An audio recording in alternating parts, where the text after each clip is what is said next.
এটা ভাবছেন তো কিসের চিল্লি? তো দেখুন তাহলে কিসের চিল্লি এটা। আমি এখানে সোয়াবিনের চিলি করব। দেখুন, তো সোয়াবিনগুলো গরম জলে ভালো করে ভিজিয়ে নিংড়ে নিয়েছি। আর এখানে দিয়েছি আদা রসুনের পেস্ট, কাশ্মীরি লঙ্কা গুঁড়ো, হলুদ গুঁড়ো, কর্নফ্লাওয়ার, আর এখানে দিয়েছি মিট মশলা, নুন, এটা আর একটা ডিম দিয়ে দেবো। ডিমটা ফাটিয়ে ভালো করে এগুলো সব মেখে নেব। তো দেখুন আমার একদম মাখানো হয়ে গেছে, খানিকক্ষণ রেখেছি। এবার কড়াইয়ে তেল দিয়েছি, ভালো করে এগুলো সব ভালো করে ভেজে নেব উল্টে পাল্টে।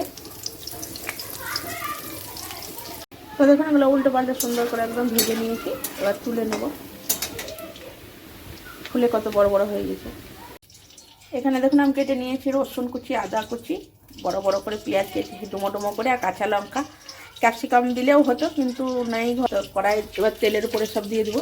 আদা রসুনটা দেখুন একটু ভাজা হবার পরে পেঁয়াজটা দিতে হবে। এবার পেঁয়াজটা কাঁচা লঙ্কাটা দিয়ে পেঁয়াজগুলো দিয়ে দিয়েছি, একটু নরম হবে তারপরে আমি সস দেবো।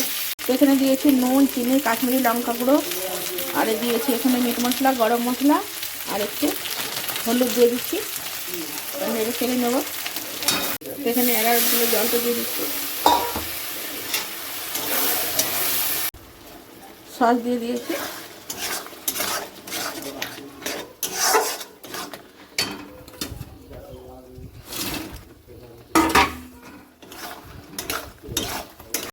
তো দেখুন আমার ধনে পাতা দিয়ে রান্নাটা আমি শেষ করেছি।